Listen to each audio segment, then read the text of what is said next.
안녕하십니까. 수요 법회를 시작하겠습니다. 오늘 교재는 12연기와 위파사나 166쪽입니다. 저희가 이 세상을 괴롭게 사는 것은 세 가지 번뇌인 탐욕, 성냄, 어리석음이 있기 때문입니다. 그것을 탐진치라고 합니다. 또 이 세 가지를 삼독, 세 가지 독이라고 합니다. 근데 이 세 가지 독이 사실은 우리가 살아가는 즐거움의 원천입니다. 그러니까 선하지 못한 것을 우리는 즐겨서 괴로움을 겪습니다. 왜? 어리석기 때문에. 그래서 우리가 탐욕, 성냄, 어리석음이라는 감각적 욕망과 성냄과 무지로부터 벗어나지 못하는 한 끝없는 윤회를 계속합니다. 사물을 있는 그대로 보지 못해서 선하지 못한 것을 즐기고 있는 것이 우리들의 어리석음입니다. 그런데 이 어리석음을 해결하는 방법을 누구도 모릅니다. 오직 붓다가 출현하셔서 몸과 마음을 있는 그대로 알아차려서 열반에 이를 때 비로소 탐욕, 성냄, 어리석음의 번뇌가 불타서 윤회가 끝나는 해탈의 자유를 얻습니다. 그러면 열반을 무엇이라고 하느냐? 최종적 깨달음입니다. 그게. 근데 그 열반이 뭐냐? 탐욕, 성냄, 어리석음이란 번뇌가 불타서 소멸한 걸 열반이라고 합니다. 그러니까 다시 태어날 원인이 사라집니다. 그래서 탐욕, 성냄, 어리석음의 번뇌가 불탄 것이 열반인데 이건 최종적 지혜의 단계이기 때문에 누구도 이르기가 어렵습니다. 그래서 처음부터 최종적 지혜인 열반을 부처님은 말하지 않으십니다. 그 대신 청정을 말씀하십니다. 청정이란 맑고 깨끗한 것을 말하는데 6가지 감각기관이 6가지 감각 대상에 부딪혀서 있는 그대로 알아차려서 옳다 그르다 좋다 싫다 하지 않는 것을 청정이라고 그래요. 그런데 이 청정이 지금 이 순간에 호흡을 알아차리고 자기 동작을 알아차리고 우리가 걸을 때 오른발 왼발을 알아차리는 순간에 좋다 싫다 옳다 그르다 하지 않을 때 그 순간 청정이라고 말합니다. 그러니까 그 순간 우리가 몸과 마음을 알아차린 순간에 청정인데 그 청정이 열반의 마음입니다. 바로. 그래서 우리가 상당한 지혜가 성숙되어서 얻는 청정이나 지금 이 순간에 몸과 마음을 알아차려서 얻는 청정이나 똑같습니다. 지금 우리가 당장 여기서 체험할 수 있는 그 청정이 나중에 최종적 해탈의 자유를 얻는 청정의 상태로 이끕니다. 항상 법은 지금 여기에서 체험할 수 있어야 합니다. 그것을 청정이라고 합니다. 그래서 청정은 탐진치가 소멸했는데 완전 소멸은 열반이고 지금 대상인 몸과 마음을 있는 그대로 알아차렸을 때는 순간적 소멸입니다. 탐진치가. 그러다가 수행이 조금 깊어지면은 일시적 소멸의 단계에 이릅니다. 그러다가 7청정과 16단계의 지혜가 완성되면 완전한 청정에 이릅니다. 그래서 탐진치의 소멸을 청정이라고 그러는데 그것은 우리가 수행의 상태에 따라서 순간적으로 소멸하고 일시적으로 소멸하고 완전한 소멸의 과정을 거치기 때문에 우리는 지금 한순간이라도 순간적으로라도 청정한 상태로 탐진치가 소멸하면은 그것이 조금 일시적인 소멸이 되어서 더 나아가서 최종적으로는 완전한 소멸에 이르는 일련의 과정들을 거치게 됩니다. 그래서 지금 우리가 청정의 그 시작은 몸과 마음을 알아차리는 건데 그것을 부처님께서는 7청정이라고 말씀하셨습니다. 7청정과 16단계의 지혜가 열반에 이르는 모든 전 과정을 망라한 지혜의 단계입니다. 첫 번째는 개청정, 몸과 마음을 있는 그대로 알아차려서 도덕적 덕목을 증장시키는 청정을 개청정이라고 합니다. 그러니까 계율이라고 하는 그 개청정은 알아차림이 있는 청정한 상태를 말합니다. 그러니까 우리가 어떤 그 율법, 율장이라고 말하는 어떤 규칙은 계율이고, 여기서 말하는 그것은 계만을 의미합니다. 도덕적인 것, 본성, 습관을 맑고 깨끗하게 하는 것. 그래서 개청정이 이루어지면은 이제 마음이 청정해집니다. 그 마음의 청정이 바로 집중의 상태입니다. 마음이 고요해져서 집중에 이르는 것. 그 뒤에 이제 견해의 청정이 생깁니다. 그러니까 먼저 알아차려서 도덕적 덕목을 실천하면 마음이 고요해지고, 마음이 고요해지면은 이제 사물을 있는 그대로 보는 청정이 생기는데, 그게 견해의 청정이라고 합니다.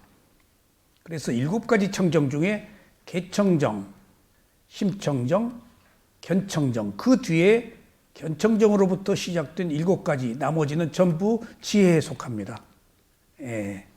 개청정은 알아차림이고, 심청정은 집중이고, 나머지 5가지는 전부 해에 속하는 해청정입니다. 그렇게 해서 지혜가 무르익습니다. 그러면 견해의 청정을 지난 시간부터 하고 있는데, 견해의 청정을 가지려면은 먼저 몸과 마음을 알아차려야 합니다. 몸과 마음의 모양을 보지 말고 몸과 마음의 실제를 봐야 됩니다. 몸과 마음이 오온입니다. 그 오온을 불교에서는 빠라마타라고 말합니다. 빠라마타는 궁극의 실제, 관념이 아닌 리얼리티, 실제, 최종적 진리, 최승이법이라고 모든 찬사가 다 망라된 것이 빠라마타입니다. 근데 그 빠라마타가 오온입니다. 오온. 마음, 마음의 작용, 물질 3가지의 열반이 들어가서 그것을 4가지를 통틀어서 궁극의 진리라고 말합니다. 그런데 이 빠라마타 4가지 중에서 마음, 마음의 작용, 물질은 오온을 뜻합니다. 마음은 색수행식의 식에 속하고, 마음의 작용은 수상행에 속하고, 그 다음에 색, 그것은 물질에 속합니다. 우리가 빠라마타 담마를 알기 위해서 우리가 미칠 수 있는 영역은 4가지 중에서 3가지밖에 알아차리지 못합니다. 열반은 우리가 알아차릴 수가 없습니다. 알아차림 결과로 원인과 결과가 끊어져서 열반에 이르는 상태인데, 열반은 인식할 수 없기 때문에 퐁당 들어가서 의식이 끊어집니다. 죽지는 않았는데 열반에 들어간 상태를 인식할 수가 없습니다. 그래서 우리가 빠라마타 담마를 얻기 위해서는 마음, 마음의 작용, 물질, 오온을 알아차리는 것이 수행자의 그 1차적 사명입니다. 그래서 166조, 지난 시간에 이어서 견해의 청정에서 우리가 오온을 어떻게 알아차릴 것인가에 대해서 다시 한번 살펴보시겠습니다. 자, 166조요. 수행자는 위파사나 수행을 통해서 빠라마타를 알 수 있습니다. 그러니까 위파사나는 몸과 마음을 알아차리는 수행이고, 몸과 마음의 느낌을 알아차리는 수행이니까, 위파사나 수행을 통하지 않으면은, 몸과 마음을 통하지 않으면은 빠라마타를 알 수가 없습니다. 실제니까. 우리가 몸과 마음을 가지고 살기 때문에 관념이 아닌 실제는 여기에 있는 몸과 마음에 있어요. 그래서 몸과 마음의 관념이 아닌 실제, 몸과 마음을 나의 몸과 마음이다, 내가 누구다 라고 보면은 관념으로 보는 것이고, 그냥 있는 그대로의 실제, 그 느낌, 그것이 리얼리티인데 그것을 빠라마타라고 합니다. 그래서 위파사나 수행의 대상은 관념이 아닌 몸과 마음에 실지하는 현상인 빠라마타를 대상으로 하고 있기 때문입니다. 빠라마타는 실제다. 나다, 내가 누구다, 뭐라고 할 때 그 나는 관념인데 그 내가 아닌 내 몸의 지수와 풍사대, 내 느낌, 내 마음 그것을 볼 때는 실제다. 내가 배고픈 거, 괴로운 거, 아픈 거, 뭔가 마음을 가지고 살고 있으면서 생기는 리얼리티, 있는 현상이 전부 실제예요. 특별한 거 아닙니다. 우리가 체험하고 있는 실제예요. 그래서 수행을 할 때 알아차릴 수 있는 파라마타는 열반을 제외한 마음과 마음의 작용과 물질입니다. 왜냐하면 열반은 의식이 끊어진 상태니까. 그러니까 이것들을 있는 그대로 알아차려서 청정해질 때 열반에 이르는데 뭔가 마음, 오온을 있는 그대로 알아차린 순간에 청정해진다고요. 그 청정이 열반으로 이르기 때문에 오온을 알아차리는 것이 열반에 이르는 지름길입니다. 그래서 오온을 알아차린 것과 열반은 따로 떼어서 설명할 수가 없습니다. 그 결과로 열반에 이르기 때문에. 그래서 위파사나 수행이 깨달음으로 가는 유일한 길이라는 것은 오온을 파라마타로 알아차리는 수행이기 때문입니다. 이렇게 오온을 성품으로 알아차릴 때 관념이 아닌 실제하는 것, 무상과 고와 무아를 통찰하고 집착에서 벗어나 깨달음에 이를 수가 있습니다. 그러니까 여기서 제가 그 위파사나 수행이라는 것이 몸과 마음을 알아차리는 수행이고 몸과 마음이 아닌 것은 관념, 실제를 보지 못해서 관념이다. 그래서 깨달을 수가 없다.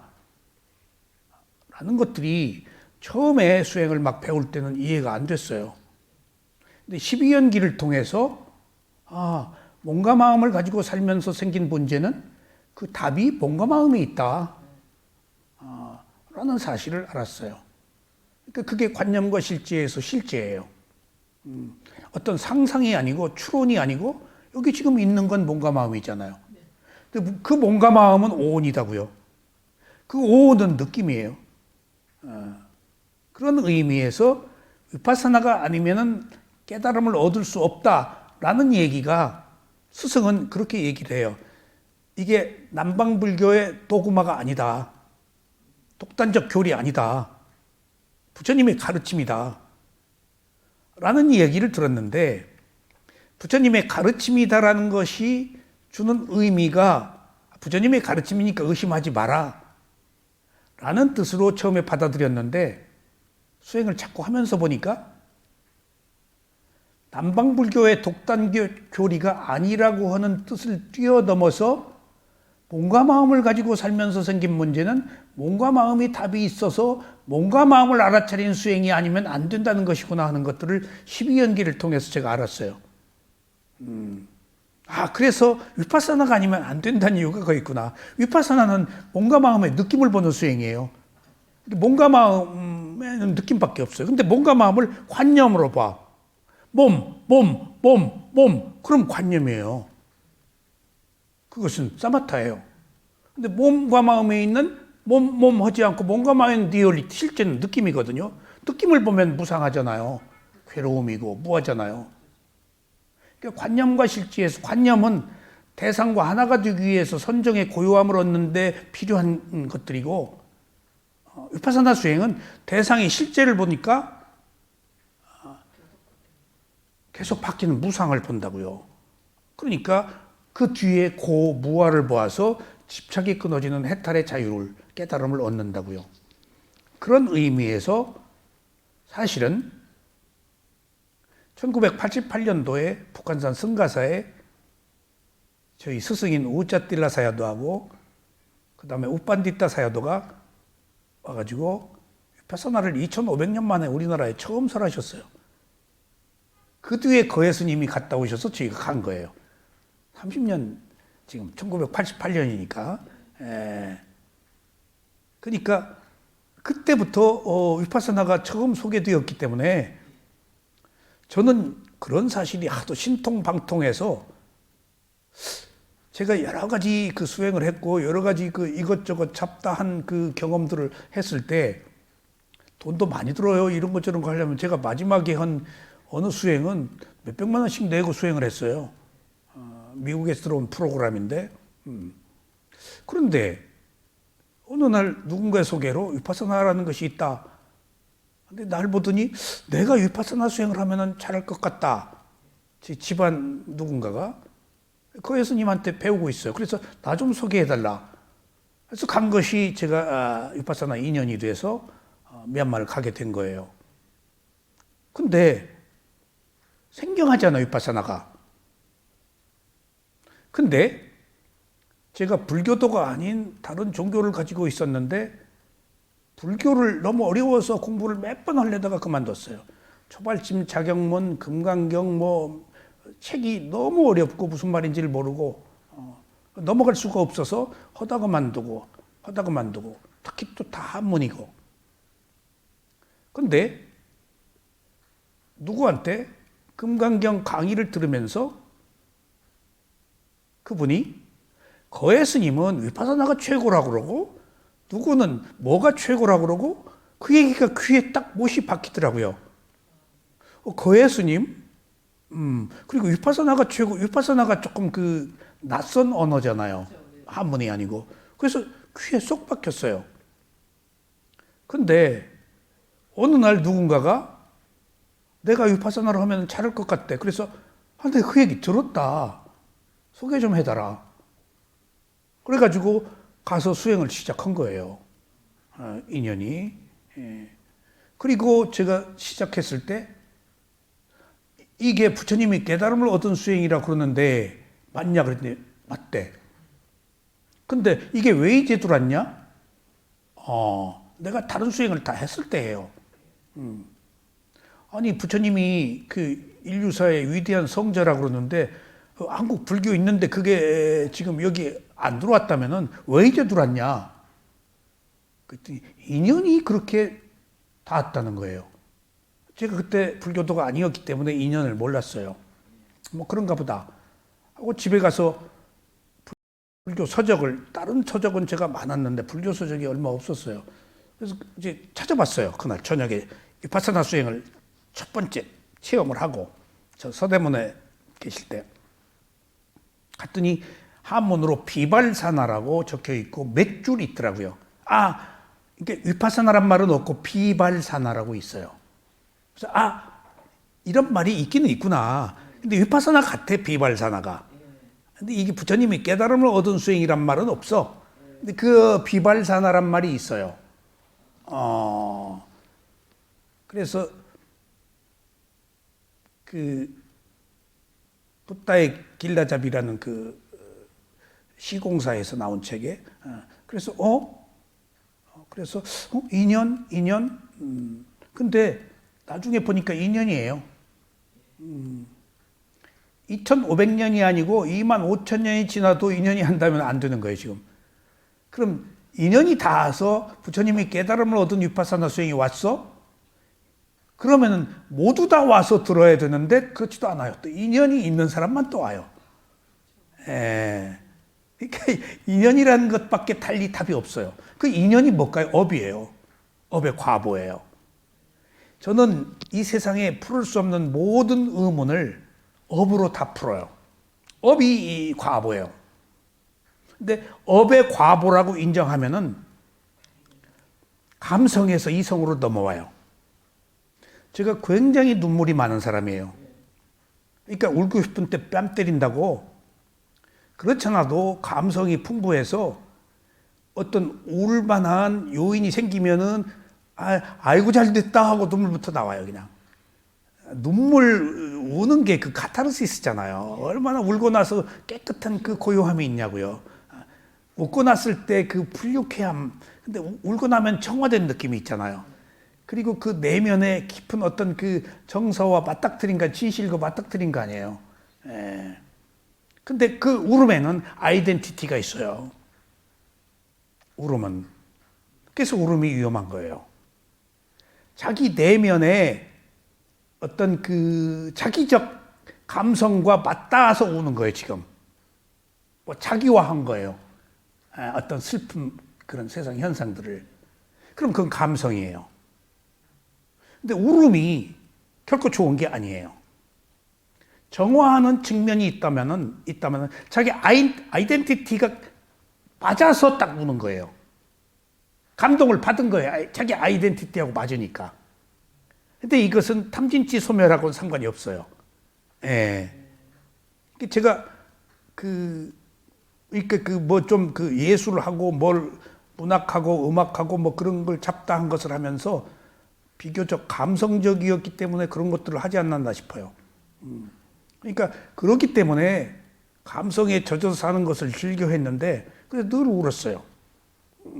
자주 울고 울 일이 있으면 또 울고. 그러니까 무슨 일이 있으면 전 눈물부터 똑똑똑 떨어뜨리는데 사람이 우리 집에서나 TV를 보거나 뭐 할 때 이렇게 가장이나 눈물 흘리는 게 그게 조금 창피한 거거든요. 그러니까 뚝 눈물 흘리면 벌써 가족들이 제 얼굴 봐요. 그러면 쓱 이렇게 하면서 쓱 뭐 코를 훔치는 척하면서 얼른 눈물. 근데 제가 이 위파사나 수행 공부를 하면서 업사상 파라마타 담마 원인과 결과를 안 뒤부터 다 그럴 만해서 그랬다라고 원인과 결과를 아니까 그렇게 감성이 유발되질 않아요. 하나의 지혜가 생긴 거예요. 사물을 보는. 그게 파라마타 담마가 주는 무상고 무아가 주는 지혜예요. 그러니까 울 일이 아니에요. 그것은 어떤 질서예요. 원인과 결과로. 다 그럴 만해서 그랬어요. 그러니까 무슨 일들이나 우리가 감정이 폭받쳐서 막 분노하고 옳다 그러다 하고 하는데 옳다 그러다 하질 않아요. 이제 다 원인이 생긴 결과일 뿐이야. 그리고 그것은 흐름이야. 옳았다가 그러고 그렇다가 오르고 어느 시점에서 옳았는데 어느 시점에서 또 잘못돼 있어. 똑같지 않아요. 업의 과보도 있고 마음이 조건에 따라서 변하니까. 그러니까 이 세상에 누구를 비난할 것도 없고 옳다고 찬양할 것도 없어. 하나의 현상에 불과하니까 그게 땀마예요. 있는 그대로 보면은 거기서 무상고무화가 생기는 거예요. 그러지 않으면 무상고무화를 못 봐요. 좋다 싫다를 해버리면. 그래서 그 뒤부터 제가 다른 종교를 믿다가 이쪽에 왔을 때 제가 테라와다 상좌 불교의 수행 교리부터 철저히 배웠기 때문에 여기서 우리가 기존에 1600년 동안 가지고 있던 한국 불교에서 있는 무슨 환생이라든가 무슨 보살 사상이라든가 하는 것들에 대해서 부처님의 가르침과 어긋나기 때문에 달갑지 않게 조금 비판적으로 봤어요. 요새는 비판적으로 제가 안 봐요. 그게 전부 옳다 그러다 할 일이 아니야. 어떤 문화적 현상으로 역사적 흐름의 한 과정에서 인간들이 생길 수밖에 없었던 하나의 현상들일 뿐이야. 더더군다나 지장보살은 어느 의미로 극단적 희화거든요. 깨달음을 얻지 못하면은 단 한 사람도 깨달음을 얻지 못하면은 않겠다. 세상에 그럴 수가 있어. 그 관념의 극치거든. 근데 어느 순간에 제가 옳다 그르다를 하지 않고 모든 것들을 현상으로 보기 시작한 뒤부터 세상에 단 한 사람도 깨닫지 못한다면은 나는 깨닫지 않겠다라는 이야기가 부처님의 마음이야. 부처님의 대자 대비한 마음의 베이스야. 그러니까 그것을 극화한 거야. 그런 마인드 정신을. 그러니까 사실에 관계없이 뭔가 최고로 드러내고 보고 싶었던 거야. 누군가를 이해시키기 위해서. 있는 그대로의 진실을 떠나서. 그리고 가장 중요한 무아와 자아의 관계에 있어서도 힌두교에서 부처님의 가르침은 이미 쇠퇴하고 있고, 그 다음에 마하야나 대승이 생겨서 부처님 열반 후에 힌두교들에게 포교하기 위해서 신을 믿는 사람들에게 무아라고 얘기하면 신을 믿겠어요? 부정하니까 마지막에는 있다가 자아예요. 자아가 있다라고 해야 믿으니까. 그래서 뭐 그런 사회적 현상들, 포교의 수단으로 그럴 수도 있겠구나 라고 놓고 보니까 어느 한 단면만 마침표를 찍고 옳다 그르다 해서는 안 되겠더라고요. 하나의 다 현상일 뿐이지. 누가 누구를 옳다 그러고 누가 누구를 그르다 그래요. 그런 의미에서 저도 지금 위파사나 수행을 시작한 지가 꽤 됐고 또 이 법을 편 지도 꽤 됐는데 제가 이 법을 펼 때마다 지극히 감사한 마음으로 법을 펴는 것이 제가 다 알아서 법을 펴는 게 아니에요. 내 수준으로 알아요. 똑같은 것을 수없이 법문을 반복해도 내 수준밖에 안 돼요. 근데 법문이 반복되면서 내 수준의 한계를 조금씩 벗어나서 부처님 수준의 어떤 그 진실을 조금씩 발견을 해요. 세상에 이런 거구나. 말은 해도 부처님 뜻을 어떻게 완벽하게 우리가 이해해요? 내 수준으로 안단 말이에요. 그러니까 듣고 또 듣고 말하고 또 말하고 생각하고 또 생각하고 무수한 과정을 거치면서 파라마타 담마 진리에 조금씩 접근해 가는 것이라서 끝이 없어요. 이게 똑같은 것을 끝없이 되풀이해도 부족해요. 아직 부처님의 수준에 못 미쳤잖아요. 반복밖에 없어요. 그런 의미에서 소위 말하면 파라마타라는 것은 실제다. 자, 그래서 오는 5가지 무더기를 말합니다. 파라마타가 4가지라고 그랬는데 오온과 열반이라고 그랬죠. 5가지 무더기는 색온, 수온, 상온, 행온, 식온입니다. 오온은 우리의 몸과 몸과 함께 정신을 조금 더 자세하게 나누어서 분류한 것입니다. 이것들은 각자 저마다 무더기로 모여서 이루어진 것입니다. 여러분들 저 보세요. 여기 내가 있어요. 이거 알죠? 조금 이걸 구체적으로 기독교에서는 나를 뭐라 그럴까요? 영혼과 육신이라고 그래요. 불교에서는 뭐라 그럴까요? 정신과 물질이라고 그래요. 몸을 물질이라고 그래요. 정신과 물질. 그러면은 나를 구체적으로 설명한 것이 정신과 물질이에요. 근데 정신과 물질을 하나로 보느냐 분리해서 보느냐에서 분리해서 보는 것이 부처님에 의해 처음 발견됐어요. 여지껏 정신과 물질 하나로 봤어요. 분리가 안 됐어요. 위파사나가 분리해요. 몸과 마음이. 각자 영역이 있다. 역할이, 기능이 다르다. 그러니까 몸의 영역과 마음의 영역이 따로 있다. 이것들이 결합되어서 하나의 생명을 유지하고 있다고 이렇게 해체한 거예요. 정신과 물질을. 그래서 위파사나 수행의 1단계 지혜가 깨달음을 얻는 게 위파사나 수행이라고 그랬죠. 1단계 지혜가 뭐냐? 정신과 물질을 구별하는 지혜예요. 위가 구별이에요. 분리. 파사나가 통찰하다. 계속해서 본다. 그런 뜻이에요. 그러니까 여지껏 하나로 봤다고요. 분리가 안 됐어요. 그러니까 이 얘기는 부처님에 의해서 최초로 온과 마음이 분리가 되는데 오온이 분리가 된 거예요. 그래서 오온이 생긴 거예요. 정신과 물질이. 자, 보세요. 정신과 물질을 구별하는 지혜가 나마 루파 파리체다 냐나예요. 파사나성 1단계 지혜가. 그러니까 우리는 몸과 마음을 하나로 봤는데 따로따로다. 몸이 아플 때 마음이 아프지 말라는 거예요. 부처님이. 몸의 영역과 마음의 영역은 다르다는 거예요. 물질의 영역과 정신의 영역은. 응?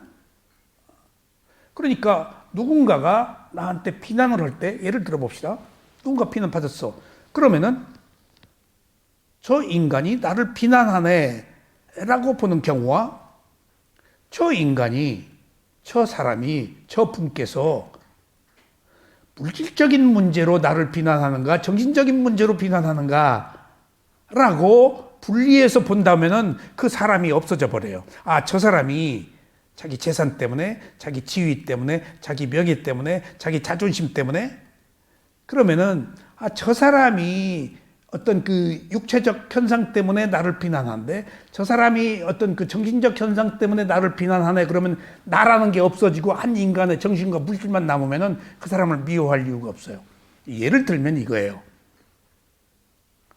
여기 어떤 수행자가 자기 아내가 이제 투정을 하고 꿀탕을 해서 딱 정신과 물질을 구별하는 지혜의 입장에서 지금 아내가 저 말하는 저 비난, 저것이 물질적으로 나를 비난하는 거냐, 정신적으로 비난하는 거냐, 그렇게 분석을 해봤대. 그랬더니 아내가 돈 때문에 궁색해서 지금 나를 비난하고 있는 게 물질 때문에 비난한다라고 생각되는 순간에 그 아내는 없어져 버린 거야. 물질이. 자아가 없어져 버린 거야. 개야가. 이게 정신과 물질 구별하면 사람이 누군가가 없어져 버려. 이게 그리고 또 몸이 아플 때 반사적으로 우리는 마음이 아프잖아요. 감기 걸렸어. 몸이 아팠어. 근데 마음은 아플 이유가 없다는 게 부처님 말씀이에요. 그러니까 아픈 것을 있는 그대로 알아차리는 순간 마음이 안 아파. 근데 우리는 몸의 영역과 마음의 영역 하나로 모아놨기 때문에 그냥 즉각 몸 아픈 거 50%하고 마음 아픈 거 50% 합치면 몇 프로예요? 100%가 아니다는 거예요. 지금이. 지금 플러스 알파. 항생제와 설파제 같이 먹으면 상승 효과가 있잖아요. 예? 그러니까 몸 아픈 거에 50%, 마음 아픈 거 합치면은 100%가 아니고 200%, 300% 돼서 밥상이 뒤집어지고 멱살 잡고 막 욕하고 싸운다는 거예요. 플러스 알파 때문에 증폭이 된다는 거예요. 근데 몸 아플 때 마음이 안 아파. 그러면 몸 아픈 거 50%, 마음 아픈 거 50%에서 50% 마음이 안 아프면은 안 아픈 마음이 몸 아픈 거 50%를 알아차리면은 그것이 40%, 30%, 10%, 몇 프로밖에 안 된다는 거예요, 지금.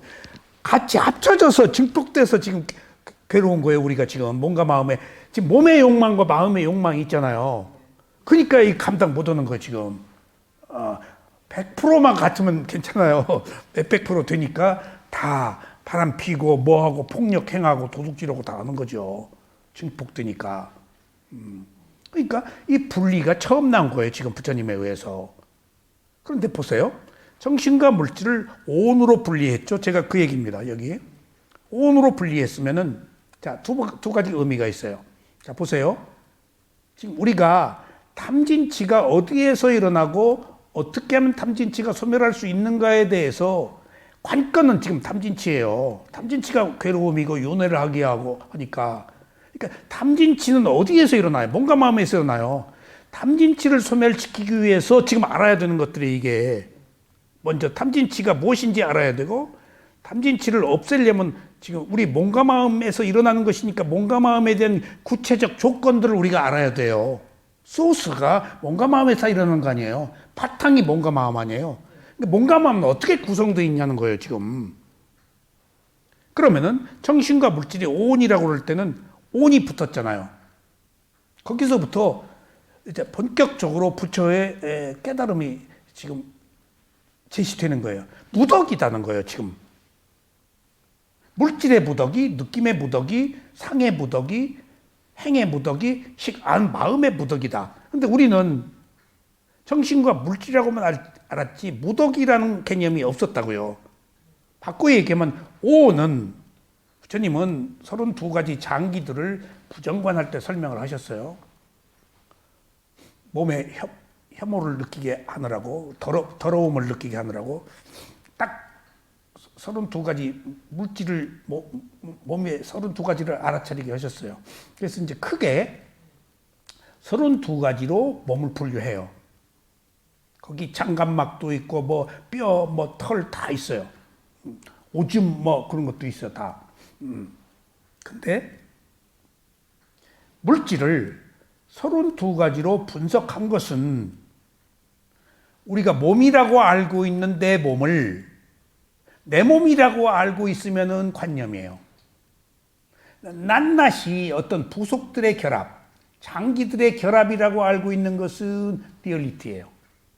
그러니까 무덕이라는 것은 몸이 여러 가지 장기들이 결합되어서 하나의 몸을 이루는 것이지 그것을 몸이라고 부르지 거기다가 그 몸을 내 몸이라고 하는데 이것들은 다 관념이라는 거예요. 무덕이들의 몸이지. 그러니까 몸 하면 내 몸이라고 개념적으로 받아들이는데 실제로 부처님의 경우는 그건 32가지의 장기들이 결합되어서 몸이라는 형태를 이룰 뿐이지 어떤 게 몸이냐? 그러니까 제가 말씀드린 지난 시간에도 자동차가 3만 가지 부속이 모여서 자동차인데 엔진이 자동차냐, 자동차에서 뭐 브레이크가 자동차냐, 뭐가 자동차냐, 와이퍼가 자동차냐, 그것들을 모아서 자동차라고 한다. 그럼 자동차라는 건 없어요. 몸이라는 것은 결합되어 있는 물질을 부르기 위한 명칭이지. 그러니까 거기서 가장 중요한 게 없다는 거예요. 부속들의 어떤 조건들의 결합이라는 의미를 부처님이 알게 한 거예요. 그러니까 그렇게 얘기할 때 몸을 우리가 집착하지 않는다는 거예요. 내 몸이라고 하지 않는다는 거예요. 그런 의미에서 오는 무덕이라는 의미로 온, 무덕이 온자거든요. 물질의 무덕이, 느낌의 무덕이, 그 다음에 상의 무덕이, 의도, 행의 무덕이, 마음도 89가지, 121가지 그렇게 구별을 부처님이 하셨다고. 다양하게 탐진치가 있다 없다, 과거, 현재, 미래로 곱하기 몇 해서 108번내도 전부 탐진치 곱하기예요. 그러니까 그런 결합이다. 그런데 보세요. 오는 또 그런 의미를 가지고 있어요. 가장 중요하니까 조금 이해하셔야 돼요. 색, 수상, 행식에서 색은 뭐죠? 물질. 수상, 행식은 마음이에요. 그러니까 부처님이 마음을 최초로 정신과 물질에서 수상이라는 마음의 작용이 있다는 것들을 오온을 통해서 최초로 발표하신 거예요. 마음은 우리가 대상을 아는 기능만 해요. 대상을 아는 기능이에요, 마음은. 대상을 아는 기능밖에 못해요. 그러니까 마음이 있어서 모든 게 있는데 대상을 알아. 근데 뭘 알아? 마음이 알기만 해. 허공처럼 거울처럼 알기만 해. 그래서 마음은 청정하다고 그러는 거예요. 근데 무엇을 알아? 앞에서 수상행이 꾸미는 것을 알아요. 좋다 싫다 하는 느낌이 일어날 때, 어떤 이미지를 할 때, 어떤 자기 마음에 의해서 뭐 헛것을 볼 때, 산신을 볼 때, 무슨 관세음보살을 봤다. 상이 만들어서 그럼 마음이 관세음보살을 알아보고, 그 다음에 쉬운 가지 의도가, 다양한 의도가 일어나. 탐욕, 성냄, 어리석음 다 의도잖아요. 앞에 수상행이 일으키는 것들을 마음이 알 뿐이야.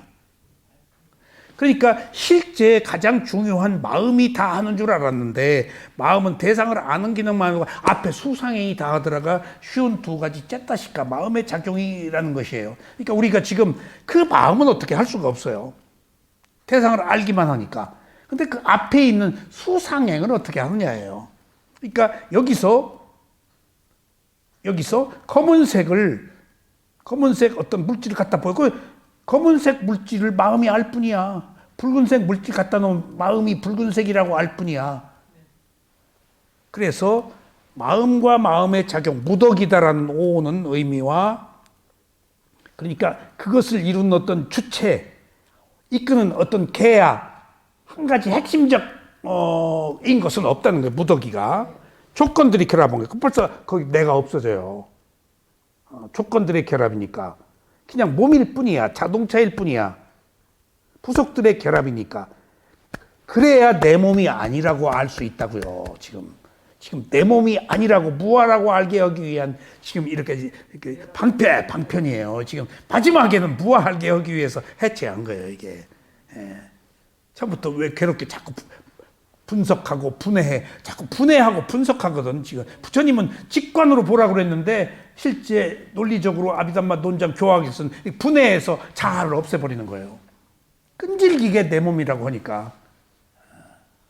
그러니까 어머니의 어머니가 그러니까 내가 지금 낳아서 낳고 죽고 해서 낳고 죽고 한 뼈가 내가 수미산의 높이보다 높을 것이다. 근데 거기 천상에 태어나서 죽으면 그 뼈도 안 남아. 화생이니까. 축생이나 인간으로 태어났을 때 뼈가 남아. 그것들이 무수히 태어나고 죽는 것들이 지금 나고 죽고 하는 것들이 어느 때 것이 나냐, 그 중에.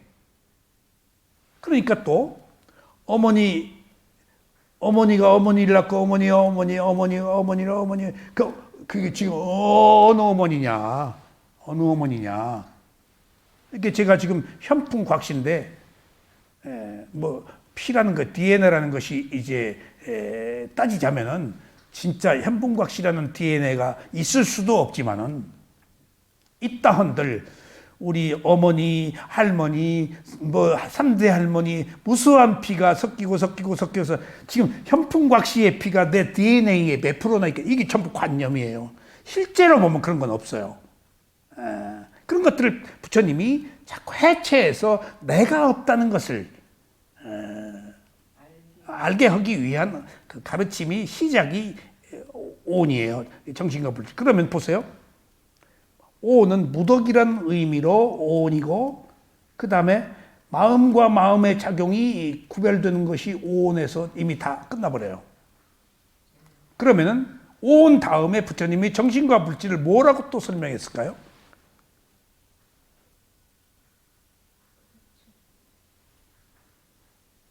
육근.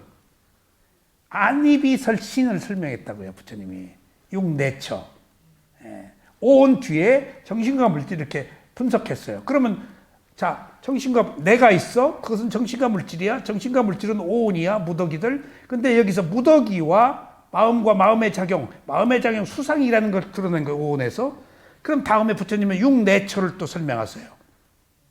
6가지 감각기관. 그러면은 안이비설신의에서 안이비설신까지는 뭘까요? 물질이에요. 의는 정신이야. 그러니까 앞에 오는 마음과 마음의 작용, 마음을 분석한 것이고, 육내처는 육체적 감각기관을 더 설명하기 위한 거예요. 감각기관으로 살고 있으니까. 여기서 한 가지, 6가지 감각기관이 아까 그랬잖아요. 6가지 감각 대상과 접촉해서 있는 그대로 보는 것을 청정이라고 그랬죠. 우리는 내가 있어서 옳다 그러다 하고 보기 때문에 시작부터 있는 그대로 볼 수가 없어요. 고정관념으로 봐요. 역사적 관점으로 보고 컨셉 개념으로 보고 어떤 그 자기 주관으로 보고 객관적 진실이 없어요. 그러니까 누가 옳다 그러다는 각자 자기 입장에서 정의예요. 이 세상의 정의는 자기 정의지 객관적 진실은 아니에요. 그러니까 싸움과 부딪힘이 있는 거예요. 자식과 부모 간에도 부부 간에도 형제 간에도 다 자기 입장에서 자기가 옳은 거죠. 그거 이해해야 돼요. 존중해 줘야 돼요. 업에 가보니까 그런 견해밖에 못 가지고 있으니까. 그러면은 6가지 감각기관으로 가지고 있다라는 것이 지금 핵심이에요, 사실은. 오는 마음 쪽에서 핵심이지만은, 자, 보세요. 6가지 감각기관으로 감각 대상에 접촉해. 그 다음에 6가지 아는 마음이 일어나. 감각기관은 감각 대상을 보기 위해 생긴 거 아니에요? 육근이 육경에 부딪히는 거예요. 그럼 육식, 6가지 아는 마음이 일어나는 것을 18계라고 그래요. 근데 12처는 장소, 온갖 마음이 살고 있는, 우리가 살고 있는 소스, 정보가 들어온 실제 6가지 감각기관으로 살고 있는 거예요, 지금. 근데 거기에 6가지 아는 마음이 들어가요. 그럼 12처는 장소에 12가지 아였다나라고 그러는데. 근데 18계는 우주, 세계, 일체 모든 거라고 그래요. 자, 우리가 이 세상을 살고 있죠? 그것은 20세기에 들어서 실존주의가 생겼죠. 어떤 신본주의에서 인간 중심의 아리스토텔레스로부터 그래서 놓고 볼 때 이 세상이 내가 없으면 무슨 소용이에요. 내가 있어서 이 세상이에요. 그렇다고 놓고 본다면은 내가 있는 것은 뭐가 있는 거예요? 6가지 감각기관이 있는 거예요. 내가 살고 있는 것은 안이비설신으로 부딪혀서 6가지 아는 마음으로 살고 있어. 그래서 18계라고 해서 이걸 로카라고 그래요. 18계를 로카. 세계라고 그래요, 이게. 그 세계를 다른 말로는 일체, 모든 것, 전부, 우주, 세계, 그렇게 말해요. 그 세계가 뭘까? 내 몸과 마음이 6가지 감각기관에 부딪혀서 6가지 아는 마음이 일어나는 걸 18계를 얘기를 해요. 그러니까 내가 지금 괴로움을 해결하려고 하면은 내 안에서 일어나는 감각기관에서 일어나는 탐진치를 어떻게 있는 그대로 알아채느냐 하는 문제가 나의 관건이지 이건 외부적으로 누구도 개입할 수가 없어요. 하나의 우주예요. 내 자식도 남편도 누구도 내 18개를 관장하지 못하거나 개입하지 못해요. 오직 나만 해요. 그래서 깨달음을 줄 수가 없어요. 자기 문제예요, 이건. 가르침은 주죠, 부처님이. 깨닫는 건 자기예요. 누구도 내 감각기관에서 받아들이고 결정하는 것을 개입할 수가 없어요. 개입 못해요. 업의 과보니까. 자기 의도가 업이잖아요. 그러니까 자기 의도로 결정되는 것이기 때문에 남의 의도로 지금 어떻게 내 몸과 마음에 개입해요? 아무리 바른 길로 가라고 해도 우리가 가요? 공부 열심히 하라고 했는데 열심히 했어요? 우리 여사님은 열심히 했지만은 우리 다 자기 의지로 자기 업의 한계 때문에 어떻게 다 대한민국 대통령 되고 다 무슨 재벌 되고 할 수는 없는 거예요. 각자 낱낱의 자기 역할 그 근기에 따른 업의 과보가 있는 거 아니에요. 이걸 조건이라고 그래요. 그래서 불교가 한 인간의 깨달음 원내를 해결하려면 자기밖에 없다는 이유가 거기 있는 거예요. 지금 남은 개입을 못해요. 남은 개입을 못해요.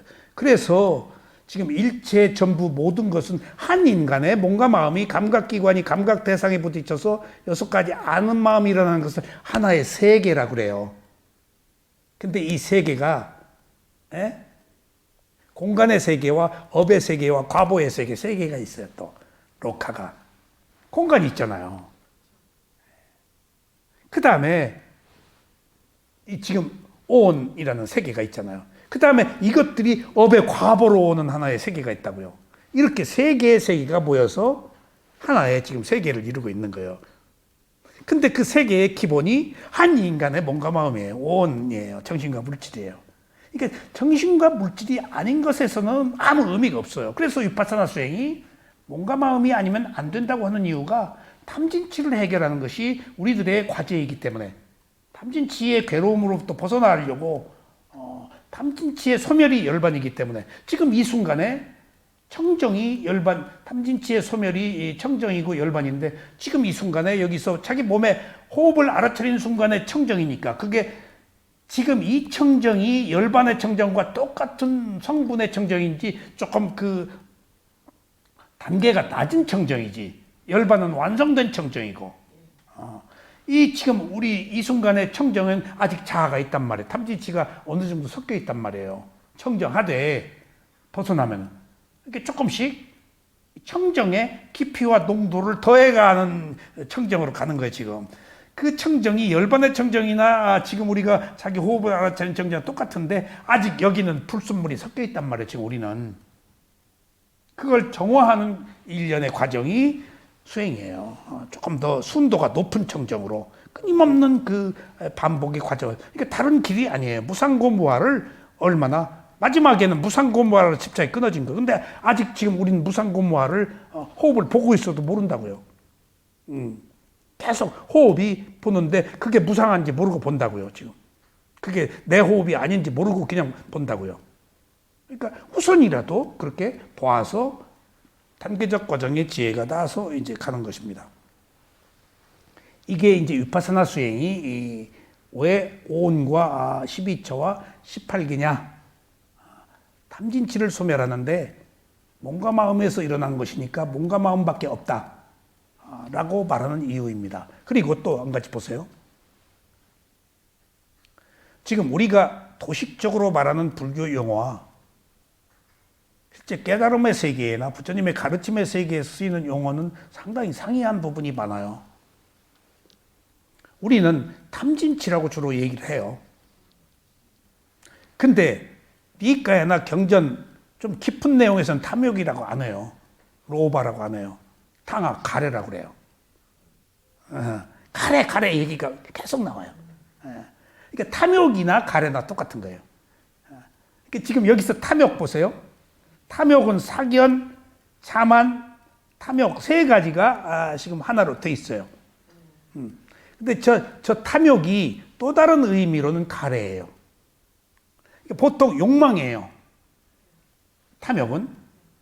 근데 가래라고 했을 때는 세 가지 욕망을 얘기를 해요.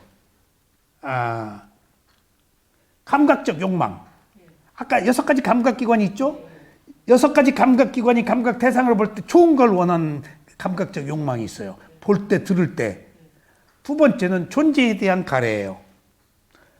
내가 부자가 되고 싶다? 좋은 곳에 태어나고 싶다. 그러니까 이제 가래가 3가지 가래가 있어요. 제가 엊그제 어떤 분하고 그간 감사하다고 이제 뭐 생을 마감하는 전화를 받고 갑자기 나도 조금 감정이 격해서 첫째는 할 말이 없더라고. 내가 뭘 알아차리라는 얘기밖에. 근데 조금 더 뭔가 좀 도움이 될 이야기를 해주는데 할 말이 없어서 우리 도솔촌에서 만납시다. 부처님이 도솔촌에 있다. 불교도들이 주로 도솔촌으로 간대요. 그 뭐 기독교 믿는 사람이 가는 곳, 뭐 선한 사람이 하는 곳, 뭐 다 나름대로 그 욕계천상의 세계에 조금 달리 모여 있대요. 불교도만 가는 거 아니에요. 세상에 선하게 사는 사람들이 어디 불교도만 있어요?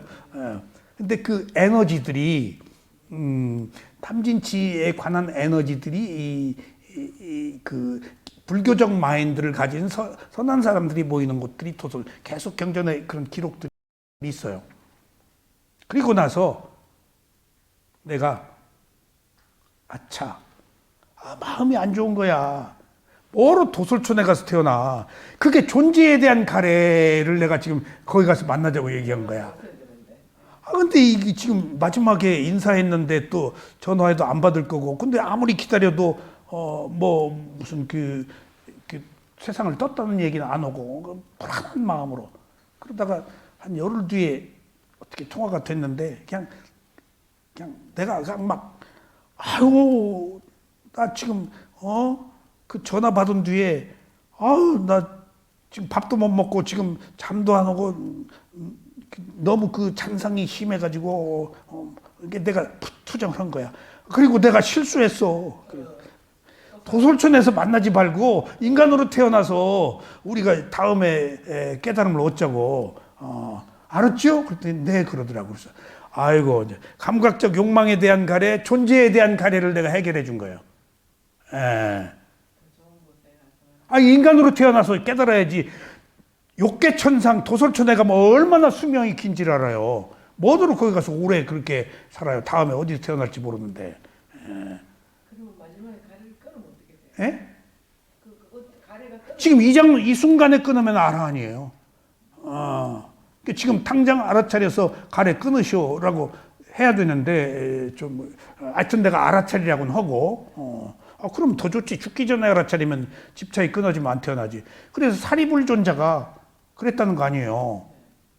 사리불존자가 부처님과 사리불을 만나고 싶은 신도가 있었는데 부처님은 이제 바빠서 못 가시고 사리불이 그 소식을 듣고 갔는데 사리불이 천상에 태어나는 법문에 그래가지고 새끼 천상에 태어났다고요. 그러니까 부처님이 딱 보시고 그 사람이 아라한이 될 수 있는데 사리불이 법문을 잘못한 거예요. 위파사나 법문은 아니고 선정 법문을 해준 거예요. 그 사리불이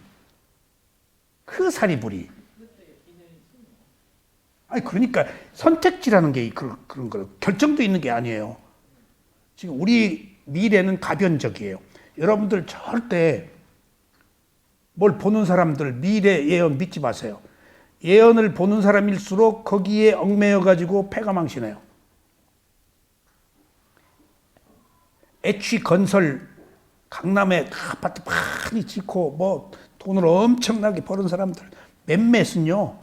몇몇 정치인들 몇몇은요.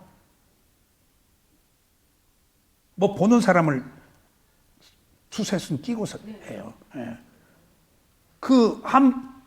애취 뭐 보는 사람으로 유명해요. 그 사람 때문에 IMF 일어나고 저 외국에 가서 죽고 보는 사람이 또 제 주변에 사업을 열심히 하는 분이 계셨어요. 근데 꼭 나한테 와서 어떤 비즈니스가 있어서 뭘 물어요. 그럼 내가 다 얘기를 해줘요. 몇 사람 끼고 있어요. 몇 사람. 그리고 나한테 와서 또 최종적으로 난 뭘 보고 얘기하는 사람이 아니고 바른 견해로 내가 이 수행하기 전입니다. 그러니까 다른 수행을 했었으니까 그럼 내 얘기를 꼭 경청해. 근데 뭘 그렇게 보더라고 여기저기. 예. 대한민국에 하여튼 돈을 가만히로 이렇게 긁어 모을 정도로 돈이 많았는데 어느 날 내 아는 사람한테 피해를 좀 입히고 돈을 큰 사업 한다고 가져갔대.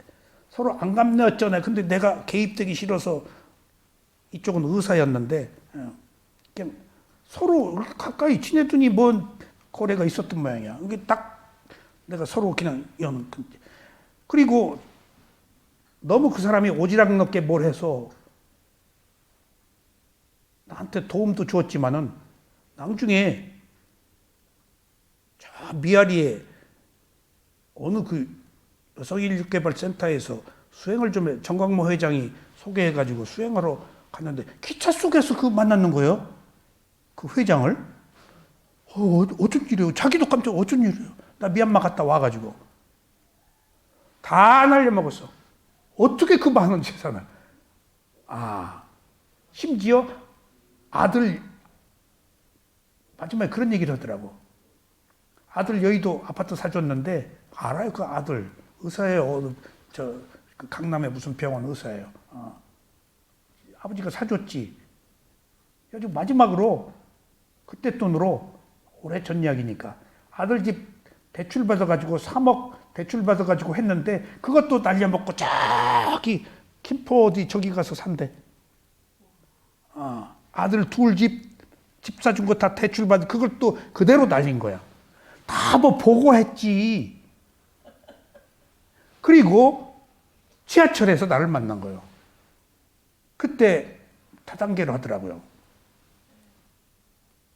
그러더니 나 또 한 번 누가 얘기했는데 또 한 번 또 기회가 있다는데 그래서 내가 좀 뭐라고 좀 했지. 그 사람이 그렇게 된 원인을 난 다 알아요. 왜 그러냐. 여자를 너무 밝혀요. 여자를 무속에서 여자 밝히면 재수 없다 그러는데 여자를 밝혀서 재수 없는 게 아니고 판단이 흐려져 버려. 판단이 흐려져서 그게 가치관의 최고가 그거야. 그러니까 T 건설 회장도 다 그래서 부모로부터 물려받은 우리나라 최고의 건설회사 그 사람이 밝혔잖아요. 그러니까 그 가치관이 그런 쪽으로 흐르니까 판단이 흐려지는 거예요. 청정해도 안 될 판에 그런 것들이 다 원인과 결과다고요. 지금. 그러니까 그런 것들이 누구에 의해서 결정되는 게 아니고 전부 자기 자신의 원인으로 결정되는 것이기 때문에 그거 가변적이야. 예정되어 있었지만은 그 예정은 늘 바뀐다고요. 꼭 예정대로 있으면 우리가 살 이유도 없어요. 가변적이니까 인간으로 태어나서 더 나은 삶을 사는 거지. 지금 우리가 수행을 하는 이유는 예정되어 있는 삶에서 몸과 마음을 청정하기 위해서 괴롭지 않게 살자는 거예요, 지금. 우리들의 올 괴로움을 얼마나 줄이고 청정하게 사냐. 거기에는 물질이냐 정신이냐에 있어서 물질은 일시적인 것이고 우리들이 물질을 소유하는 그 마음이 중요하다는 것을 알아서 정신의 함양, 마음의 청정을 지금 얻고자 우리가 여기 모인 거예요. 근데 보세요. 이 시대는, 세월은 갈수록 물질이 더 중요한 시대가 돼요. 지위가 더 중요한 시대가 되고 옛날에 비해서 마음들이 더 사악해지잖아요. 더 탐욕에 가치관이 물질적으로 올라가서 우리들이 더 고통스러운 거, 이 사회가. 물질이 만연한 사회에서는 정신이 피폐해져요. 그러니까 감각적 욕망, 물질이 만연할수록 감각적 욕망에 대한 추구가 더 나쁜 쪽으로 가거든. 더 부유하고 더 성적이고 더 뭐 광란 쪽으로. 적당한 것에 만족 못 느낀다고 이제. 전 세상에 많은 사람들을 봤어요. 여의도 우리나라 부동산 광풍 지금 강남 개발되고 여의도 다 개발될 때 그 선두 주자로 해가지고 돈이 많이 버는 사람은 저하고 개인적으로 아주 가까워요. 큰 몇십 층짜리 빌딩도 세우고 개인적으로 인간적으로 가까웠어요. 제가 그런 사람들하고 가까운 적이 많았어요. 근데 그 뒤에 이제 길이 다르니까 따로 갔는데, 각형, 나 요새 외국에 주로 왔다 갔다 해. 한국은 재미가 없어. 그러니까 가족하고 딴방 쓴다고 그러더니 나중에 또 어떻게 만났는데, 나 집에서 나왔어? 그러시더라고. 그러더니 나중에 사람이 괜찮은 사람이에요. 어떻게 하다 만났는데, 나 집에 들어갔어. 그래서 잘하셨습니다. 잘하셨습니다. 그러니까 그 사람이 돈을 벌어가면서 이렇게 흘러가는 과정을 다행히 이 사람은 마지막으로 집에 들어갔다고 그래서 내가 마음속으로 참 기쁘더라고. 내가 이 수행을 한 뒤에 어떻게 연락이 됐는데 나 집에 들어갔어 그러더라고. 이런 사람도 있구나. 그러니까 그런 것들이 다 자기가 선택해서 더 어떻게 마음을 편안하게 하고 고요하게 해서 행복한 즐거움을 누리느냐 하는데 지금 물질적인 것은 행복이 없어요. 물질적인 것은 커질수록 더 갈망이 있어요. 근데 우리가 지금 여기서 오른발 왼발 일어난까지 호흡 보는 것은 정신적 지혜를 얻어서 어떤 것에도 흔들리지 않는 내 마음의 평화, 고요함, 그것이 최고의 행복이다고요. 그건 외부에서 오는 게 아니고 내 내부에서 오는 거예요. 그래서 여기서 마지막으로 지금 아까 탐욕 그러는데 실제 탐진치라고 삼독이라고 말할 때는 탐욕이지만은 경전의 모든 경우에는 가래라고 그런다. 탐욕을. 같은 얘기예요. 그러니까 감각적 욕망에 대한 가래, 존재에 대한 가래, 세 번째가 뭐다고 그랬죠? 가래가? 비존재에 대한 가래, 죽고 싶은 가래. 그 비난하고 욕하고 뭐 우울증 걸려서 살고 싶지 않은 것도 욕망이에요. 그게 세 가지예요. 그러니까 탐욕보다 훨씬 더 리얼한 거 우리 삶 속에 세 가지를 다 가지고 있어요. 우리가 6가지 감각기관이 볼 때마다 욕망이 일어나.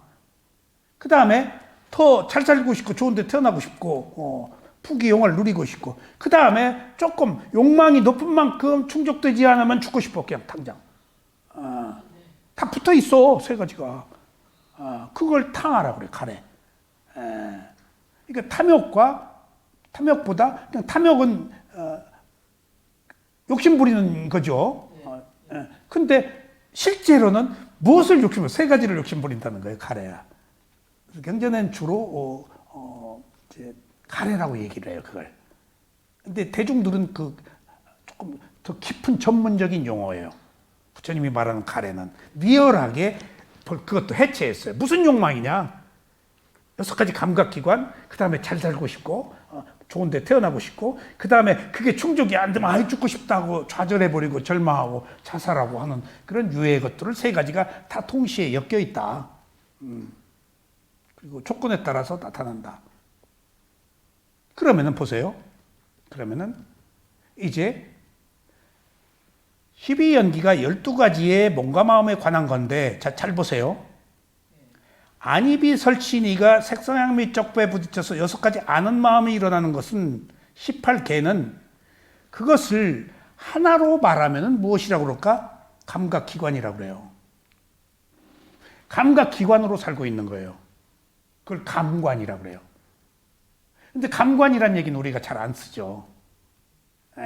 실제로는 감관으로 살고 있는 거예요. 감각기관으로 살고 있는 거예요. 6가지 그 정보의 문으로 살고 있는 거예요. 6가지 정보의 문으로 들어오는 것을 통해서 좋다 싫다 하고 사는 거예요. 볼 때, 들을 때, 냄새 맡을 때, 생각할 때.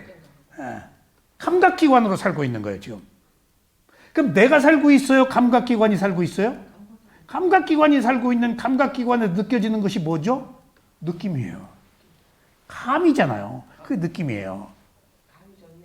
그게 느낌이에요. 몸의 느낌, 마음의 느낌이에요.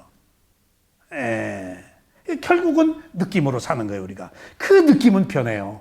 그 느낌은 괴로움이고, 그 느낌은 내 느낌이 아니에요. 감각 기관이 느끼는 것이고, 또 느낌은 변하니까 괴롭고, 그 다음에 내 마음대로 안 돼, 그 느낌은. 업에 따라서. 업에 과보니까 어떤 느낌이. 이미 저장되어 있는 정보에 의해서 판단해버려, 나는. 그러니까 그건 감관에서 일어나는 현상인데, 그것을 이제 뒤에 나옵니다. 감관에서 접수하는 현상을 감관이 아는 것이지 내가 아는 게 아닌데 나의 느낌이라고 본다고요. 행복과 불행을. 행복과 불행은 감각기관에서 일어나는 거예요. 내가 행복하다고. 우리 내가 행복하다는 거예요, 지금. 그러니까 그 감각기관은 일어났다 사라져의 느낌이라서. 근데 항상 하기를 바라니까. 그러니까 완전히 이건 관념이라는 거예요. 나의 느낌이다, 이 영원하다, 이런 것은. 실제 빠라마타는 그게 아니다는 거예요. 그래서 실제를 보라는 거예요. 아셨죠? 이게 지금 우리가 오온을 알아야 되는, 그 오온이 그냥 오온이 아니고 오온이 가지고 있는 빠라마타, 실제는 무상고부하다. 나의 것이 아니다. 라는 것을 이제 아는 겁니다. 자, 전체적으로 설명이 됐죠? 그래서 온과 마음 오온밖에 없어요. 자, 그러므로 색이라고 하는 몸 또는 물질은 단순한 물질에 그치지, 이제 아까 설명한 것들을 정리한 거예요. 지금 제가 한 이야기는 제 얘기고 우리 스승은 이렇게 얘기를 했어요. 근데 이 스승이 법문한 내용에 12연기 쪽은 제가 손을 못 댔는데 몰라서 위파사나거든요. 지금 위파사나는 제가 조금 원고를 교정하고 보완을 했어요. 스승한테 보내서 이제 스승이 좋다 책 내라 해서 제가 지금 낸 건데, 그러므로 색이라고 한 몸 또는 물질은 단순한 물질에 그친 것이 아니고 여러 가지로 구성되어서 하나의 물질을 이루고 있는 것을 말합니다. 아셨죠? 그 부속들의 결합이야, 몸이. 그러니까 어느 부속이 나의 것이라고 할 것 없지, 모여서 몸이야. 몸이라는 물질을 개념적으로 분류하면 32가지로 구성되어 있습니다. 그러나 몸이라는 물질을 성품으로 분류하면 근본 물질이라고 하는 치수화풍 4대와 파생된 24가지로 구성되어 있습니다. 이게 아비담마에서 나오는 리얼리티, 실제는 치수화풍이고 거기서 파생된 거 여러 가지. 그래서 이것을 세곤 물질의 모덕이라고 하는 것입니다. 몸을 알아차릴 때는 그냥 몸이 아니고 단단하다, 부드럽다, 뜨겁다, 차갑다 하는 어떤 형용사예요. 지금 몸은 명사잖아요. 관념이고. 근데 실제 몸이 있는 것을 느끼는 것은 뜨겁다, 차갑다, 무겁다, 단단하다 해서 느끼는 거 아니에요. 몸이라고 하면 존재가 들어가는데 뜨겁다, 차갑다 하는 것은 그것을 구성하고 있는 요소단 말이에요. 몸이 관념을 보면 내 몸이 있는데 구성 요소는 뜨겁다, 차갑다가 내 몸이에요. 그게 그 순간의 느낌일 뿐인데, 감각기관을 통해서 일어나는. 그래서 내 몸이 아니라고 알게 하기 위해서 부처님이 지수화풍 4대 요소로 봐라. 몸은 존재예요. 근데 그 존재가 구성되어 있는 건데, 구성되어 있는 것을 우리가 인식할 수 있을 때 그것이 실제하는 거 아니에요. 세상이 있어도 내가 없으면 세상이 필요가 없잖아요. 그러니까 내가 있어서 세상을 인식해야 내가 있는 거 아니에요. 그러니까 그 인식하는 4대가 인식하게 한다는 거예요. 단단하다, 부드럽다, 뜨겁다, 차갑다가. 그래야 내가 없어진다는 거예요. 그 하나의 현상만 있다, 담마만. 예. 그렇게 해서 부처님이 잘못된 견해에서 바른 견해로 자꾸 우리를 깨우쳐주니까 지금 현실을 있는 그대로 진실을 보게 하는 거예요. 그런데 엄청나게 어려운 것이 부처님이 2500년 전에 이 이야기를 알아들을 수 있는 시대라서 부처님이 태어난 거예요. 5000년 전에는 못 태어나요. 5000년 전이 선사시대예요. 선사시대에 무상고무화를 알겠어요? 붓다의 출현은 자기 법을 사람들이 받아들일 수 있는 시대에 태어나요. 예.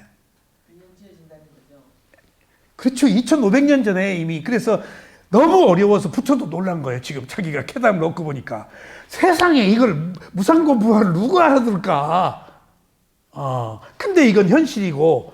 그래서요, 놀라운 일이에요. 부처가 깨달음을 얻었죠? 자기도 놀란 거예요. 자기가 깨달은 이 존재에 대한, 오온에 대한 무상고 무아를.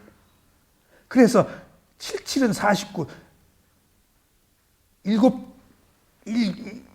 7일 동안 나무 밑에서 바위 위에서 또 나무를 바꿔가면서 보면서 자기가 깨달음을 얻은 일주일 단위로 다 정리를 해요. 혹시 만에 하나 이게 잘못된 것일 수가 있을까 봐. 부처가. 아니, 정말 너무 뜻밖의 것이라서. 이게 무상고무화라는 것이 2500년 전에 세상에 이걸 알아듣는 사람이 있을까?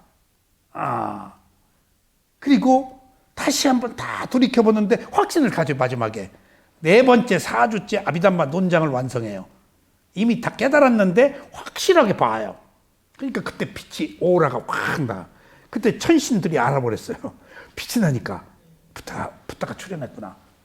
그리고 일주일 됐을 때 붓다가 이제 어떻게 할까? 근데 너무 어려워서 이걸 망설여요. 누가 이걸 알아듣까? 근데 붓다와 그 아주 오래된 날에 동문수학하던 색계 천상에 있는 사암파티 천신이 내려와서 세존이시여 법을 펴주십시오. 천신 아직 몰라 무상고무화를. 붓다가 안 됐으니까 붓다가 처음 발견한 거예요. 무상고무화는. 오온도 붓다가 발견한 거고 12처도. 근데 그 수다원밖에 안 됐어. 그 사암파티는. 그래가지고 세존이시여 법을 펴주시오 하고 3번 요청을 하는데 붓다가 나만 피곤하다. 이거 못 알아듣는다. 했는데 나는 거기서 그 상당히 그 오해를 했어요. 붓다가 된 사람이 사람들이 못 알아들 것 같다고 나만 피곤할 것이라고 그럴 수가 있을까? 근데 나만 피곤할 것이라는 건 오역이에요. 그 오역.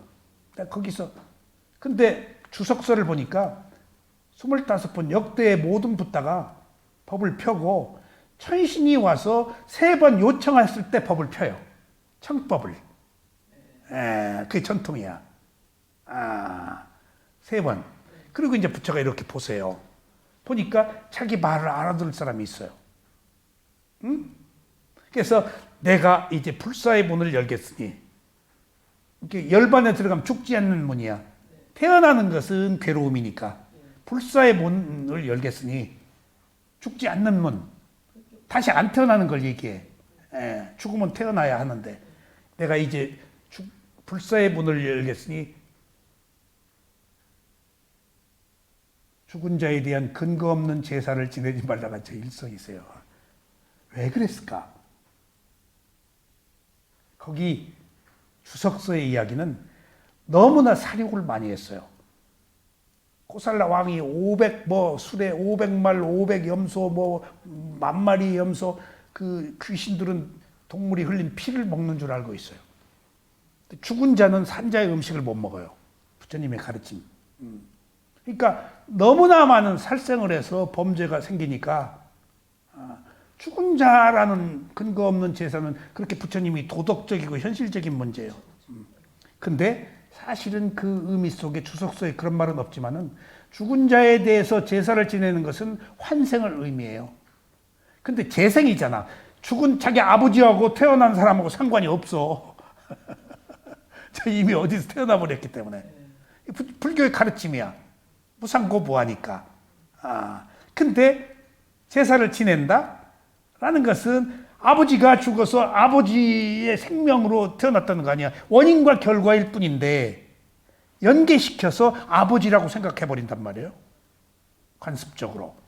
그런 그 어리석음을 깨우쳐주기 위한 의미도 있죠. 하여튼 그 법을 펴겠다고 이제 펴주시오 해서 근거 없는 문을 열겠다 하고 딱 이제 봐서 자기가 먼저 누구한테 이 법을 펴줄까 하다가 제일 먼저 자기 출가해가지고 6년 출가해가지고 먼저 찾아간 무색계 삼선정을 한 사람을 스승을 딱 떠올려. 이 법 줘야겠다.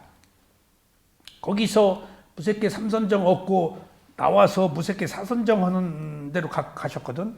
최고의 그 인류사의 가장 높은 선정을 얻은 자들이에요. 딱 봤더니 천신이 딱 붙여보고 일주일 전에 돌아가셨습니다.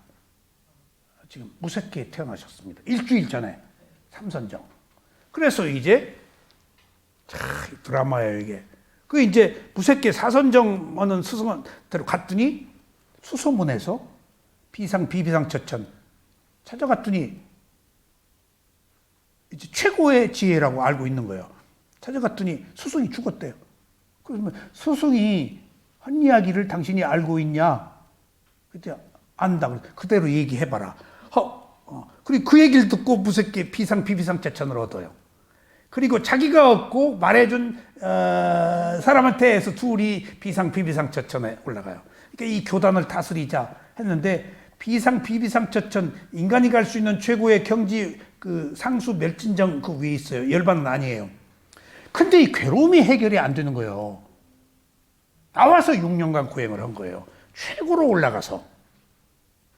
그것은 선정은 지혜가 아니에요. 그냥 번뇌 억누르고 딱 하나가 되어서 고요함만 있지 무상고무와의 이치를 못 본 거예요. 몸과 마음을 알아차리는 수행이 아니에요. 그건. 6년 고행 끝에 12연기를 발견하고 그리고 무상고마를 얻은 거예요.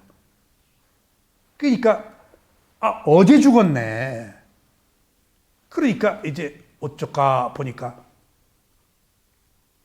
이제 누구한테 이 법을 펴까 하고 보니까 자기 6년 동안 자기 수행하는데 수발을 하고 5비구, 삐꾸를 계를 받은 수행자가 아니고 걸칙하는 수행자를 삐꾸라고 그래요. 5비구들이 걸칙하면서 자기하고 했는데 목욕을 하고 수자타가 유미죽을 얻어먹고 허우니까 곧다마 히달타는 변했다 하고 떠나버린다고요. 저 사람이 이제 붙다 안 된다. 떠났어요. 그리고 바라나시로 갔단 말이에요. 이제 딱 이렇게 보세요. 그러니까 그 일주일 동안 49일 동안 깨달음을 얻고 저거 한 뒤에 이제 그것을 보시고 이제 최종적으로 전법을 펴려고 10일 동안 걸어가세요. 하루에 10몇 킬로씩. 그리고 바라나시 5비구한테로 가요. 그리고 이제 오니까 저기서 붙다가 오니까 야 우리 붙다 저 짐 받지 말자. 근데 딱 와가지고 오니까 자기도 모르게 이제 막 저 고타마 시달타가 온다. 저 고행하다가 푸른 야 우리 뭐 조금 그렇게 그래서 딱 붙다가 와서 자리를 까니까 괴로움이 있다는 이야기를 들었는가 그랬더니 못 들었어요. 내가 처음 선언한다. 괴로움이 있다. 이게 고진멸도 사성제예요. 괴로움이 있다. 그것은 불만족. 불만족. 하찮은 건데 크게 생각한. 그래서 거기서 이제 그 법문 듣고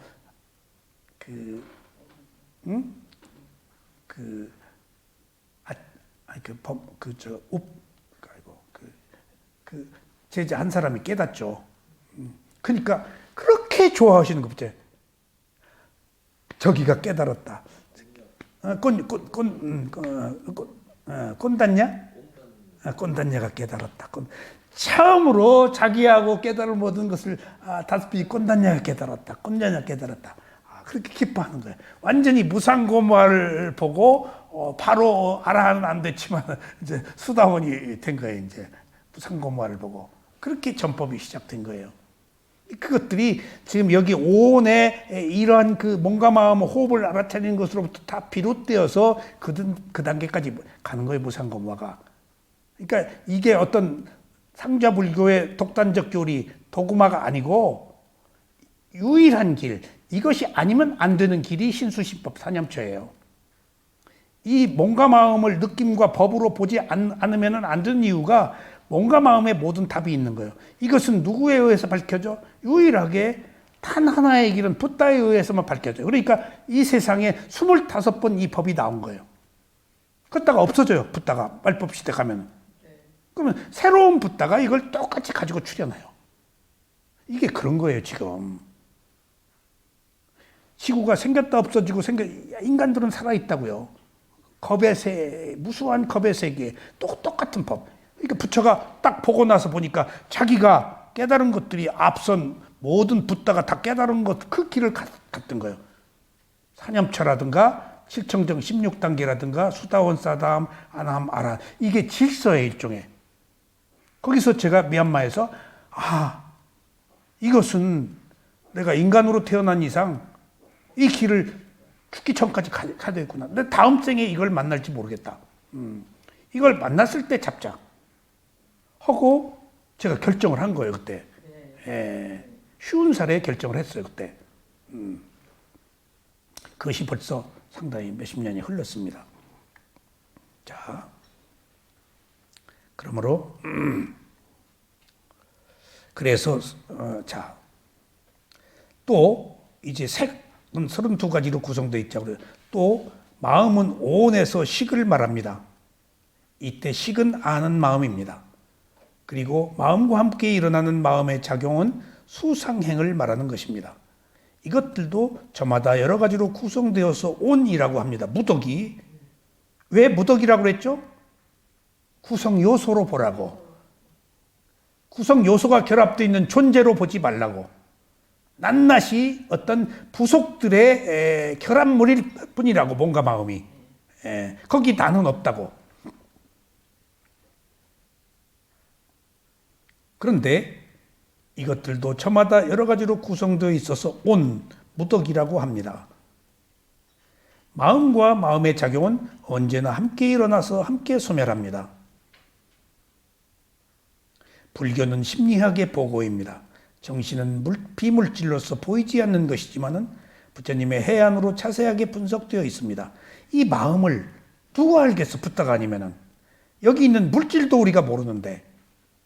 그러니까 과학이 불교의 어느 작은 부분에 속하는 것이 과학은 마음을 분석하지 못하잖아요. 근데 현대 과학이 부처님의 가르치면 마음, 심리학을 받아들여서 굉장히 발전해요. 현대 과학이. 그러니까 서양에서 지금 그 서양 정신의학이 지금 상당히 그 유흥 같은 사람이 티베트 와서 공부하고 프로이드 이후에 지금 최근에 급속도로 불교의 그 정신세계의 그 메디테이션이나 부처님의 가르침을 받아들여서 상당히 그 발전돼 나가 있어요. 그러니까 장르가 막 크게 이렇게 뛰어넘어요 지금 서양 의학이. 그래서 미래는 메디테이션 시대라고 서양 의학에서도 말하고 있는 거예요. 의사들이 메디테이션을 지금 권한다고요. 그게 분석이 돼서 파악이 된 거예요 이제. 뇌가 1초 동안 뛰는 속도가 어느 상태일 때 고요하고 치유 능력이 있고 백혈구가 증가되더라. 뭐 하는 류의 것들이.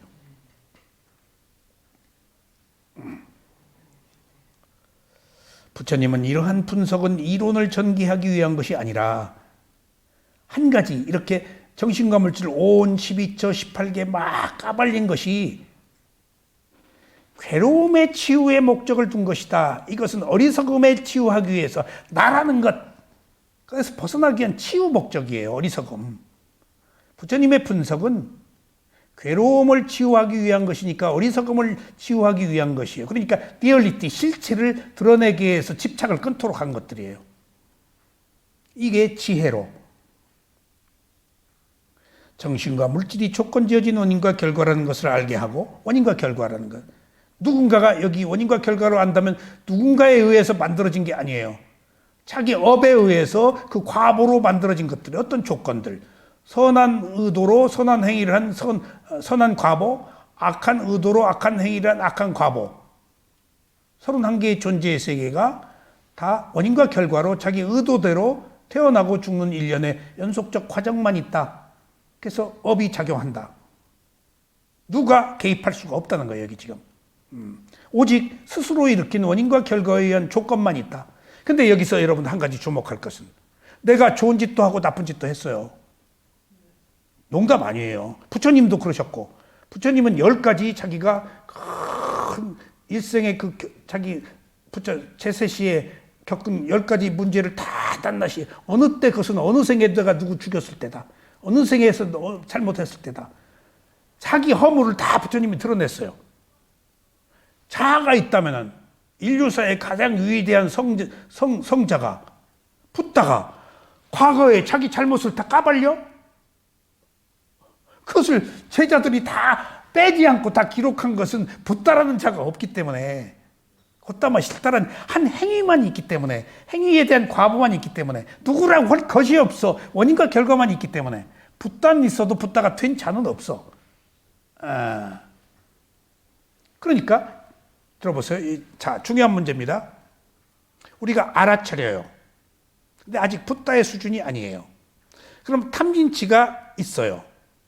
아직은. 그럼 알아차림이 증장될수록, 자 보세요. 알아차림이 있어요. 탐진치가 붙어 있어요. 그럼 수행이 진전돼. 알아차림이 강해져. 그럼 탐진치가 적어져요. 이쪽은 많다가. 알아차림은 많아지고 탐진치는 적어져요. 마지막에 붓다는 알아차림이 전부고 탐진치가 소멸한 거예요. 이렇게 해서 대각선으로 알아차림이 적다가 커지면은 탐진치가 많다가 작아지는 거예요, 이게. 그 차이예요, 지금. 그 차이야. 그러니까 마지막에 중요한 사실이에요. 자, 부처를 보면 부처를 죽여란 얘기 대승불교에 있죠. 너무 그 좀 과한 얘기인데 과격하게 표현하느라고. 그럼 그 말이 맞아요, 틀려요? 맞다 틀리다가 없어요. 여기서 할 얘기예요, 여기서. 여기서는 부처 죽이면 안 돼요. 여기서는 부처 약발로 가야 돼. 아직 알았더니 부족하기 때문에. 여기서 할 얘기를 사람들한테 말하면 안 돼. 부처, 나타나면 부처 죽여라 한 얘기는, 마지막에 여기서 부처를 죽여라 한 얘기는 최종적으로 붓다라는 존재에 대한 자아까지도 없애란 얘기야. 그러니까 그 말이 여기서는 틀린 얘기인데 여기서 맞는 이야기를 지금 우리가 받아들이면 안 돼. 그러니까 이 불교의 가르침이 스승이 없으면 안 된다는 이유가 각자 자기 위치에서 인터뷰 소위 84점 본문이 다 달라. 이 사람한테 이렇게 얘기해주고 저 사람한테 저렇게. 아직 근기가 다르니까.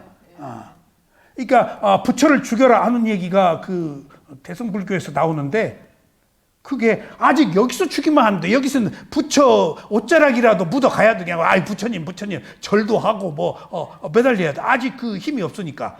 여기 가서는 그 최종적으로 모든 존재에서 벗어나야 최종적 깨달음이니까 그때는 부처가 필요 없는 거예요. 붓다조차도 자기 그 가치, 자기 소위 깨달음을 집착하지 않는데 없어져 버린 분이야, 원인이. 단지 그냥 알기만 하는 사람이야. 나라는 게 없어져 버렸어. 이미 죽은 거야, 여기서는. 그러니까 이런 것들이 어느 단계에서 하는 이야기를 옳다 그러다 해서는 안 돼요. 다 옳을 수도 있고 틀릴 수도 있어요. 근데 이것을 여기서 부처를 죽여라? 아직 부처가 말이 뭔 말인지도 모르는데 부처를 죽여? 여기서는 꼭 붙잡아야 돼. 어쩌라기라도. 그러니까 최종적으로 하는 얘기야, 그게. 아셨죠? 그게 이렇게 알아차림이 많아지어서 부처가 필요 없게 될 때 이미 스스로 죽는 거지, 죽이고 말고도 없어. 이미 깨달음을 얻어서 나라는 게 없는데, 부처가 어디 있어? 부처는 아는 자예요. 어느 특정한 대명사가 아니에요. 깨달은 자, 아는 자예요. 그런 인칭이 그것을 소유하는 어떤 자아가 없는 상태예요. 아는 자예요. 무상고무화를. 근데 된 자는 없어요. 붓다는 있어도. 붓다가 된 자가 없어. 왜냐하면 자아가 아니니까, 무하니까.